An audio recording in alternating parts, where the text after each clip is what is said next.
for. Corey Coleman says, "What's your guys' Super Bowl picks and why? Much love. Go Hawks." All right, Dad, let's talk Super Bowl. Okay. All right. What do you? Here's What do you expect? here's the thing. Yeah.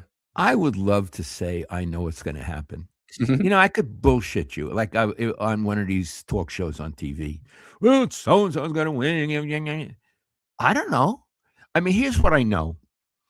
I know that Seattle is in the NFC West, so I'm familiar with them. And the Niners played them 3 times this season. I've really learned about the coach.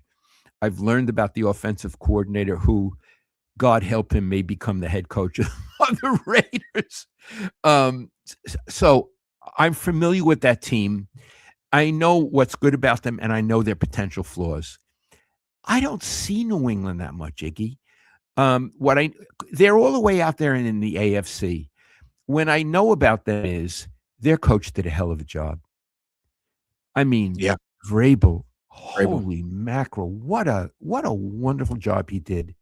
I know they have a dynamic, fun, young quarterback that may. I know that. I don't know that much about the team. So, Iggy, I'm inclined to pick Seattle. But I also know that in big Super Bowls, as in big fights, funny things happen.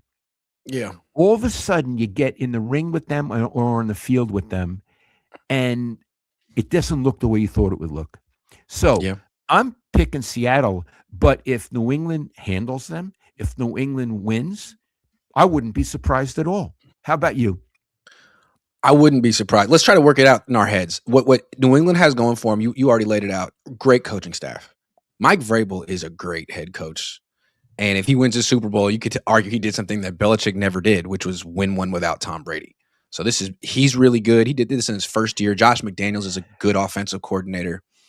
Well-coached team. That they have the better quarterback. Drake May is much more dynamic than Sam Darnold. And their defense is the best defense the Seahawks have faced in a few weeks. Because the last 3 games the Seahawks have played have been against the Rams and the Niners and the Niners. And the Niners defense wasn't great, and the Rams defense wasn't great.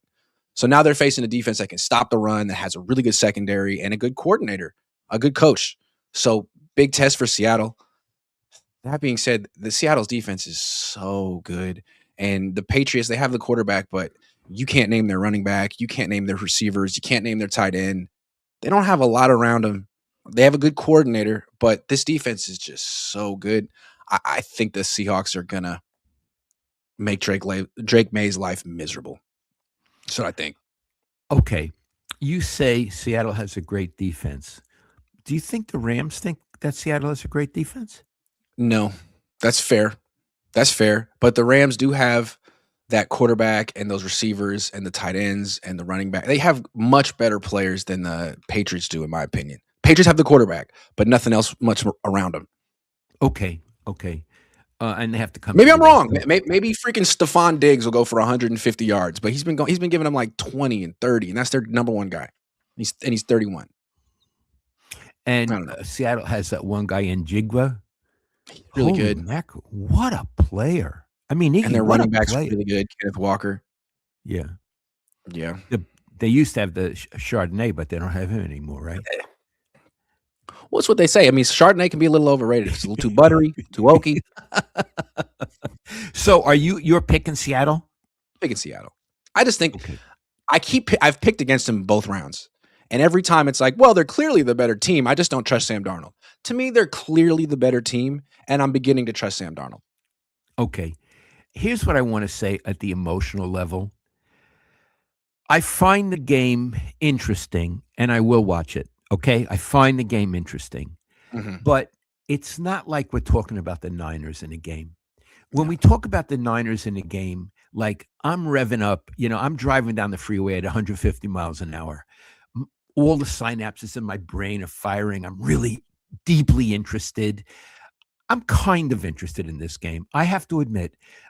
And someone will win and someone will lose. And afterward, I'll open a bottle of wine and have a nice dinner and not think about it anymore. I'm sorry. Do you feel the way I do, or you're a pro and I'm not? I'm an amateur now. No, it's the Seahawks and the Patriots. I am interested in the Seahawks mostly because they play in the Niners division, and what they do, it has implications for the 49ers. I could care less about the Patriots. Oh, I mean, cool story, but they're kind of boring and they're in the AFC East and I don't care what they do. And if they win, great, whatever. Okay, here's another question. Let's try to look at this from a 49ers point of view.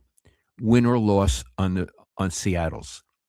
If they win, if Seattle wins, what's the implication for the 49ers? Uh oh man. If you win, it's humiliating because your chief divisional rival now gets to celebrate and pop champagne on your field in your locker room. The Seahawks are using the Niners home locker room this year. It's like not only could you not accomplish it, they accomplished it on your field in your house. It's bad. I think the It Niners would prefer the Patriots to win. if Seattle wins, it's like someone sleeping in your bed. Correct. Okay. Yes. What are the implications if New England wins? Well, I don't think New England means anything to the Niners. It would mean Seattle losing, which would be just another hot shot coach who couldn't finish the job. He'd be sort of in the Kyle Shanahan realm, Mike McDonald. Right. It might bring Seattle a little bit down toward the Niners level, although Yeah. they always kill the Niners when they play them. I think It's from like, the hey, yeah, the Niners. Niners have had great teams and lost Super Bowls. Maybe the Seahawks aren't so special. Yeah, exactly. So probably the better outcome for the psychology of the Niners would be the Patriots winning. Yes. But if the Seahawks win and just destroy the Patriots, the Niners can tell themselves, hey, we lost to the Super Bowl champions. No, there's no harm in Y- that. There's no shame in that. We lost to a Yeah. team that was better than the rest of the league. Okay, maybe we're right there. Yes, absolutely, Yeah, absolutely. Yeah. yeah. Iggy, you had mentioned Carmen policy a Mhm. little earlier. Could I tell the story about Friday? Do you think Oh, please. Yeah. the story? Mhm. Carmen policy, in all the time I've known him, and Ira has known him, has been. He's a wonderful gentleman, and he likes media. So he arranged that certain people could come up last Friday to in Yountville to a fabulous Italian restaurant called La Bottega, and it was a very intimate group. It was Ann Killian from the Chronicle and her boyfriend Bob. It was Dan Brown from the Athletic. He used to be at the Mercury News. Matt Mayoko, me, Carmen's. I'm going around the table. Carmen's wonderful wife Gail and Kirk Reynolds, who was the PR guy deluxe for the 49ers when they were great and when he was the best PR man ever, and his wife Terry and Brian Murphy. And these are all my dear friends. And we went and it was, we would do it after the Niners got eliminated. But what I didn't know, what it was a belated 80th birthday party for me. I had no idea. I just thought it was some lunch that Carmen had organized. So everybody got cards for me. Everybody went around the table and said something nice about me. I was so shocked. I was speechless. And frankly, I think I got a little teary, And the food, they had a printed menu for us, a little printed menu. And the wine sommelier, Steve, he explained we started with champagne and there were like 5 or 6 wine courses. It was phenomenal. And he explained every one and why it went with this course and all of that. And Jeez. so I had the most emotional, wonderful Friday. Thank you, Norman and Gail.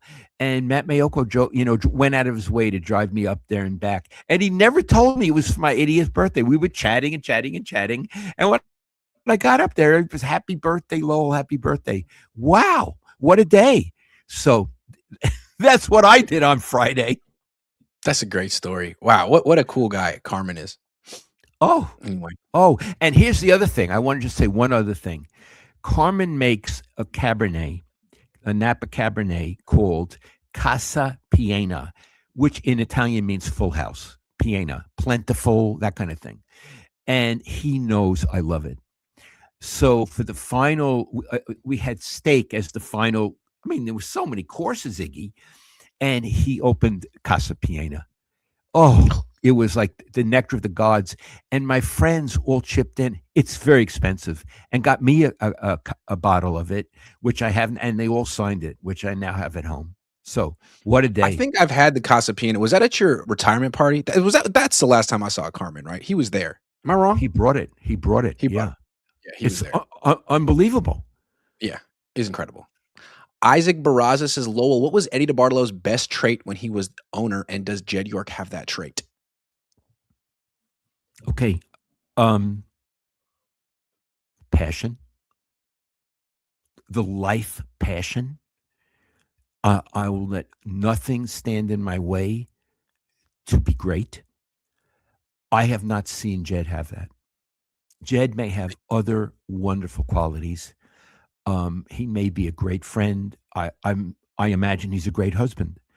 I don't think he has the life passion I'm talking about. And what I want to say is, one of the things that was good about Bill Walsh and Eddie, they both shared it.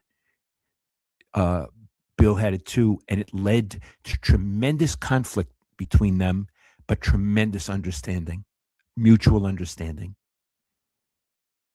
Interesting. And I would also say it seems like Eddie was beyond eager to make decisions, and Jed isn't necessarily. I love that, Iggy. I love that. I want to tell you something. When I was in college at Lafayette College in the '60s, uh, I took a lot of classes in political science, and I read a book saying that you could make a case that the Harry Truman was a great president and maybe one of the greatest presidents of the 20th century. And the main reason was he liked to make decisions. Yep. Some people don't want to make decisions. Nope. He couldn't wait to make decisions. Yep. And it's Dropping very the bomb. controversial. My call. Dropping the bomb. It's my call. And yeah, it's my call. And I don't think he lost any sleep over it. He made the decision. He did it twice. Yep. So I'm bringing that in to say I'm not saying Eddie would drop the bomb or Bill would drop the bomb, but they shared that quality. They wanted to make decisions, and that's a leader.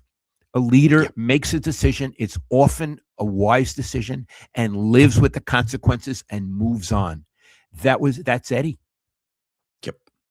Yep. And I think when he says he wouldn't let 31 years pass, he would have changed something. I think what's been so interesting about Jed's tenure, I mean, he did seem like he wanted to make decisions early on. He was eager to hire Mike Singletary. He was eager to move on from Jim Harbaugh. But since he embarrassed himself with the Tom Sula and Chip Kelly years, it seems like the whole family has been wanting to keep this thing intact as long as possible. But 10 years have passed, no Super Bowls. Eventually, you got to do something. You do. And it again, they hired a very good defensive coordinator. They may be making room to do something with Lynch. I'll tell you something else, Iggy. Hard decisions. This is looking way down the road. Let's say the Niners don't make the playoffs 2026. Hard decision. I think Lynch is out. I think Kyle should be out. Yes, I agree. I do. Even if they get injuries, enough with that already. Even if they get injuries, I think Eddie and Harry Truman and Bill Walsh would say, dudes, this is a make or break season. Right. If you don't, we're telling you, if you don't make the playoffs, you're out. If you make the playoffs but get eliminated early, we're going to have to talk. We're going to have to talk. But I think they should be put on notice today. And that's what Harry Truman would do. Yeah, make a strong decision. Don't just wait around for their contracts to expire and let them leave the building without saying anything. I mean, make a strong decision. If they're not good enough now, do so. If John Lynch isn't the right general manager for this team, don't let him lead another draft. Promote him now. And if the Niners miss the playoffs this upcoming year, then get another coach now, because there are guys. You don't have to find the best offensive play caller in the world to be a head coach. There's defensive guys out there too. Defense is kind of dominating the league right now. Take notice. Iggy, if they don't make the playoffs, we both agree we would get rid of Lynch. Would you get rid of Kyle? I would. Absolutely.